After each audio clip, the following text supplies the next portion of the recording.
যারা এই দেশ থেকে টাকা পাচার করেছে, যারা এই দেশ থেকে টাকা বাইরে পাঠাতে চায়, জনগণের অর্থ টাকা বিদেশে পাঠাতে চায়, আমরা আজ থেকে তাদের বিরুদ্ধে কঠোর অবস্থান গ্রহণ করব।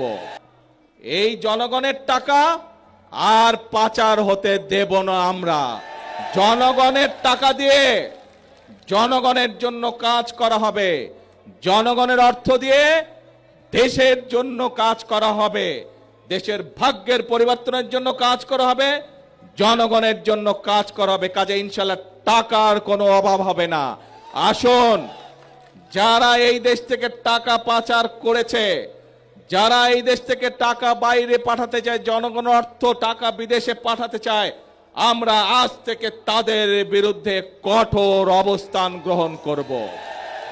আমরা যদি সকলে চোখ কান খোলা রাখে, তাহলে এই দেশের মানুষের অর্থ সম্পদ কেউ বিদেশে পাচার করতে পারবে না, এবং সেই টাকা দিয়ে আমরা সকলে মিলে পরিশ্রম করব এবং সেই অর্থ দিয়ে আমরা দেশ এবং দেশের মানুষের ভাগ্যে পরিবর্তন করব।